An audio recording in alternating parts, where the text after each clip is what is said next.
नमस्कार प्रिय दर्शकों, हाजिर हूं मैं आज राहु से संबंधित एक अद्भुत जानकारी लेकर। कार्यक्रम बेहद छोटा है लेकिन बेहद ज्ञानवर्धक, आनंददायी भी। प्रिय दर्शकों, आज इस कार्यक्रम को समझने के लिए आपको एक बार अपनी जन्म कुंडली की आवश्यकता पड़ेगी। सो अपनी जन्म कुंडली खोलिए और देखिए किस भाव से 12वें हैं आपके राहु।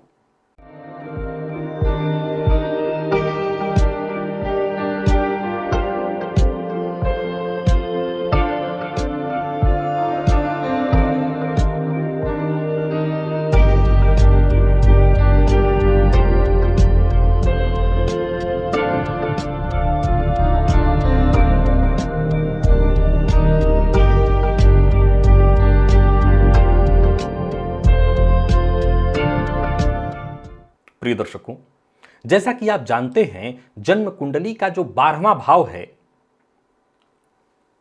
उससे कारागार का भी विचार होता है और राहु को बंधन का कारक ग्रह कहा गया है। सो 12वें का राहु जातक को जीवन काल में यह कारागार योग का निर्माण है और विशेषकर ऐसी स्थिति में 12वें का राहु 12वें के स्वामी के साथ यदि 12वें भाव में हो तो जातक को अपने जीवन काल में कारागार योग यानी जेल का मुंह अवश्य देखना पड़ता है।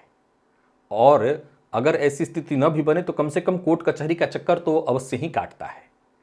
ये सूत्र तो आप जानते हैं।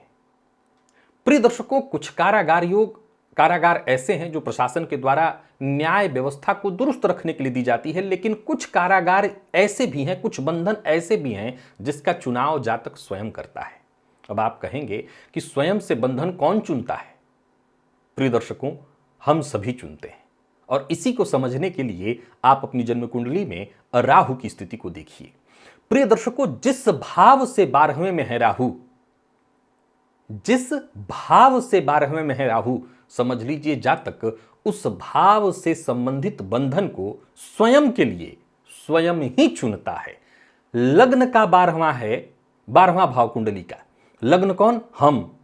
अब यहां पर ये चूंकि कारागार का भाव भी है, यहां पर राहु चूंकि कारागार के कारक बन करके जातक को कारागार का मुंह दिखा देते हैं, लेकिन कुछ ऐसी परिस्थितियां हैं जहां जातक स्वयं के लिए बंधन चुनता है। एक उदाहरण कि जन्म कुंडली का जो लग्न है वो दूसरे भाव का 12वां है। जैसे लग्न का 12वां जन्म कुंडली का 12वां, वैसे ही दूसरे भाव में 1 नंबर आप लिखेंगे तो 12 नंबर कहां पर आएगा? तो कुंडली के लग्न में।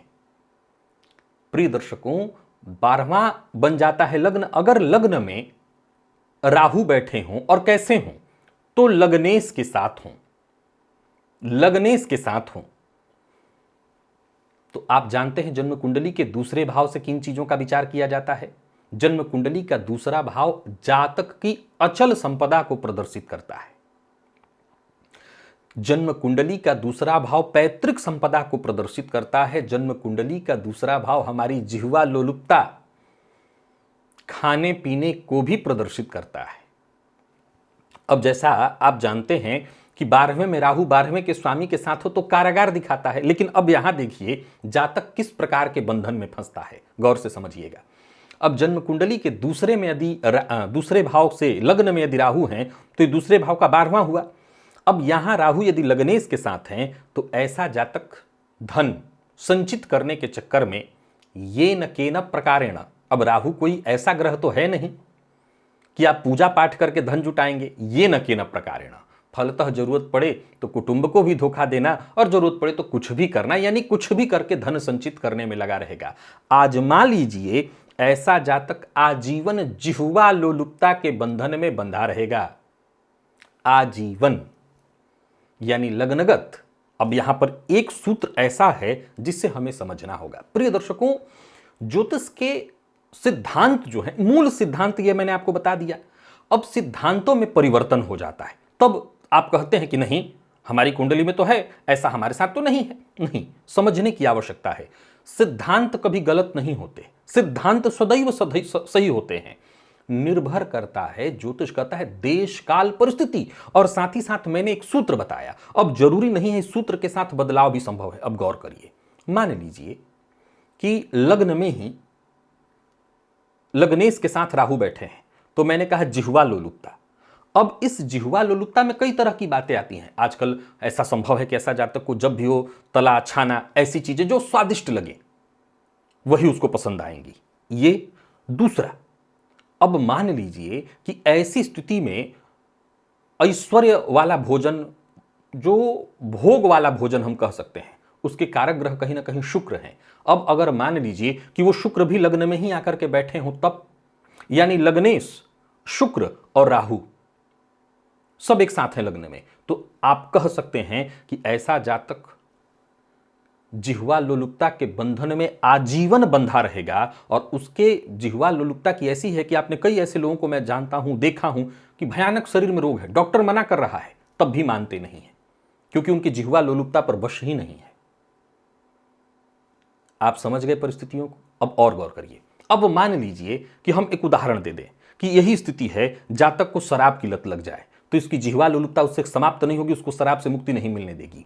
लेकिन कहीं यदि द्वितीय भाव पर गुरु की दृष्टि हो तब, या इन्हीं तीनों ग्रहों पर गुरु की दृष्टि हो तब हो सकता है, हम एक उदाहरण ले लें कि कुंडली ही धनु लग्न की हो, गुरु ही लग्नेश हो और राहु के साथ बैठे हों, तो यहां पर जातक की जो जिह्वा लोलुपता होगी वो स्वादिष्ट भोजनों की तरफ होगी, लेकिन वो सात्विक होगी। तब यहां अगर हम कह दें कि नहीं, जातक की तो आदत ही है कि जब भी खाएगा वो मांसाहार ही करेगा, जब भी पिएगा शराब ही पिएगा, नहीं कह सकते ऐसा। यहां पर चीजें बदल जाएंगी।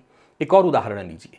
प्रिय दर्शकों, जन्म कुंडली का लाभ भाव, जन्म कुंडली का जो लाभ भाव है, असल में देखें तो दसम भाव, अगर हम 12वां भाव अगर कहें तो दसम भाव कौन है, तो लाभ भाव। लग्न अगर हम बना लें तो 10वां भाव 12वां बन जाएगा। जन्म कुंडली के यदि 10म भाव में राहु हो तो ये लाभ का 12वां है, और ऊपर से दशमेश के साथ हो तो ऐसा जातक ये न के न प्रकारेण कहां से लाभ आए, किस तरह से लाभ आए,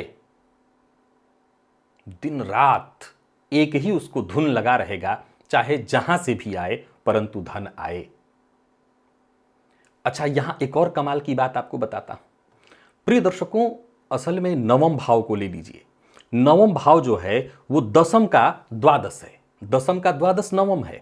अब यहां पर बैठे राहु दो बातें कराते हैं, कमाल है, जरा समझने का प्रयत्न करिएगा। यहां बैठे राहु जातक को कर्म क्षेत्र में, जातक स्वयं अगर 9 में राहु है तो आजमा करके देख लीजिए कि ऐसा जातक स्वयं अपने आप को बंधन में बांध लेता है। काम, वो इतना ज्यादा काम अपने ऊपर बढ़ा लेता है, इतना काम अपने माथे पर ले लेता है, करते रहना उसके स्वभाव में, करते रहना उसके स्वभाव में है। अब यहां पर एक और बात आपको ध्यान रखना होगा। मान लीजिए कि यदि दशमेश देवगुरु बृहस्पति हैं, दशमेश बुध हैं और वो बहुत अच्छी स्थिति में है, तो ऐसा जातक कर्म को धर्म मान करके, पूजा मान करके, क्योंकि ये बात कभी मत भूलिए कि राहु कोई सीधा मार्ग देने वाला ग्रह नहीं है, राहु कोई साफ सुथरा मार्ग देने वाला ग्रह नहीं है। जब कारागार योग का कारक ग्रह है तो वो ये न के न प्रकारेण ही चीजें उत्पन्न करता है। तो ऐसी अवस्था में जातक अपने आप को जिस कर्म के बंधन में बांधेगा वो जरूरी नहीं है कि बिल्कुल सन्मार्ग पर चल रहा कर्म हो, गलत दिशा भी हो सकता है, गलत दिशा भी हो सकता है। इसीलिए 9वें के राहु के बारे में एक उदाहरण आप सुनते हैं कि 9वें का राहु यदि कुंडली में हो तो 9वें को खराब कर देगा, लेकिन जब उसकी दशा अंतर्दशा आएगी तो स्वयं वो राहु बहुत अच्छा फल देगा। तो 9वें को खराब करने का मतलब, जातक ये न के न प्रकारेण वो सारे कृत्य करेगा जिससे अपने आप को काम के बंधन में वो इतना बांध लेगा। काम के बंधन में बांधेगा तो धन पाएगा, सफलता पाएगा। उस अवस्था में दसम तो उसका मजबूत हुआ, लेकिन 9वें के राहु की कहानी यह है कि इस तरह के कार्यों को करने से उसका 9वें कमजोर पड़ जाएगा, धर्म कमजोर पड़ जाएगा। हाँ, ये अलग बात है कि ऐसी अवस्था का राहु जो है, जब उसकी दशा अंतर्दशा आएगी, जातक को खूब काम देगा और हर तरह का काम देगा। अष्टम भाव, प्रिय दर्शकों, ये 9वें का द्वादश है।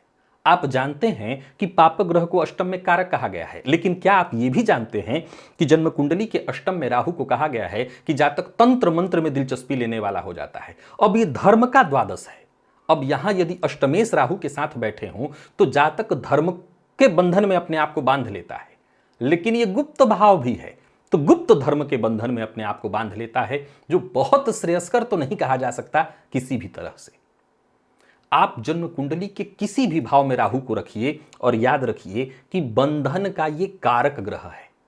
बंधन का ये कारक ग्रह है और जिस भाव से ये 12वें होगा, जिस भाव से ये 12वें होगा, उस भाव से संबंधित बंधन अवश्य उत्पन्न करेगा। आशा करता हूं आज की सूत्र को आपने भली भांति अवश्य समझा होगा, आनंद आ जाएगा। एक बार अगर अपनी कुंडली पर देखिए, अब अगर आज पहली बार मेरे ज्योतिषीय कार्यक्रम देख रहे हैं तो संभवतः आपको ठीक से समझ में आए ना आया, ऊपर से निकल गया हो, लेकिन मैंने ये कार्यक्रम बनाया है तो ये सोच करके बनाया है कि आप मेरे पुराने वीडियोज सारे देखे हुए हैं और मेरे ज्योतिष के दर्शक हैं, तो फिर आपको आनंद आना ही आना है।